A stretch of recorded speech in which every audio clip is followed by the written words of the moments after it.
Casi nadie comprende por qué comenzó el conflicto ruso-ucraniano.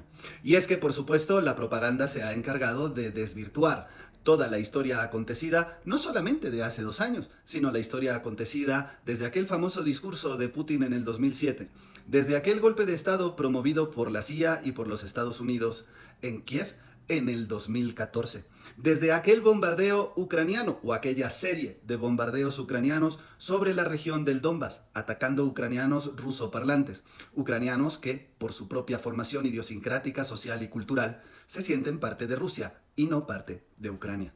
Así que no, Putin no se volvió loco de la noche a la mañana tal y como nos quiere hacer pensar Occidente. No, simplemente Occidente se fue expandiendo en 5 olas de expansión constatadas en la historia con su alianza del Atlántico Norte hacia el este, cosa que desde 1991 se habría pactado que no iba a suceder.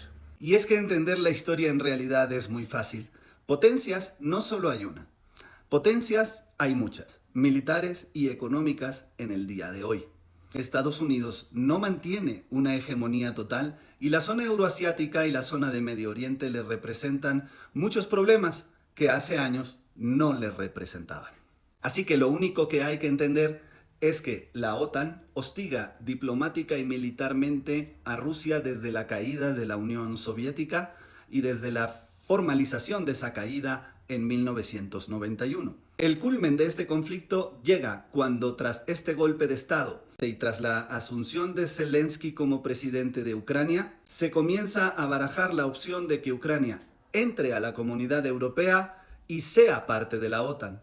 Ambas cosas Zelensky había dicho durante su campaña que no iban a suceder y que él iba a encontrar una solución pacificadora con Rusia. Pese a que Rusia finalmente le advierte a Ucrania de no ingresar a la OTAN, ya que es un peligro existencial para una potencia regional como lo es Rusia, Ucrania insiste en hacerlo. A raíz de ello, se realizan unos ejercicios militares y posterior de esos ejercicios militares, Rusia, al no tener respuesta de Ucrania tras esa demostración de fuerza, decide invadir. A la semana de esa invasión, ambas partes estaban sentadas en Turquía, en la ciudad de Ankara, negociadores rusos y negociadores ucranianos. En esa serie de negociaciones se llegó a un preacuerdo.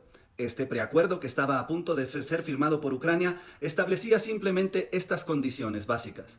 Yo no te atacaré si tú salvaguardas a la población rusoparlante del Donbass, de los cuales más de 1,5 millones de ciudadanos son ciudadanos rusos y los estás bombardeando.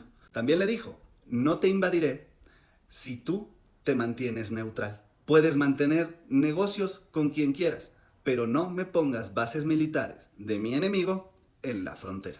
Ante todo esto, en un principio Ucrania estuvo de acuerdo. Al día siguiente, Ucrania nunca llegó a la mesa de negociación. Y es que lo que pasara entre el día 5 y 6 de esas negociaciones es que Boris Johnson, en aquel entonces el primer ministro de Inglaterra, le dijera a Zelensky, no firmes nada, levántate de la mesa, que la OTAN te va a apoyar en esta guerra. Así, señores, fue como finalmente es Ucrania quien decide que esta guerra debe llevarse a cabo. Falta mencionar que en el ínter de esa negociación, Ucrania, en un acto de pillaje diplomático, le dice a Rusia, por medio de Francia e Inglaterra, que sí van a firmar el acuerdo, pero que Rusia retire las tropas de Kiev. Cosa que Rusia hace para que al día siguiente lo dejen como novia de pueblo, vestido y alborotado en Ankara. Esto ha prometido Rusia a sus ciudadanos no volverá a suceder, y es por ello que Rusia en este momento se niega a negociar. Déjenme saber qué piensan en comentarios y me da mucho gusto poderles haber contado la verdadera historia. Saludos.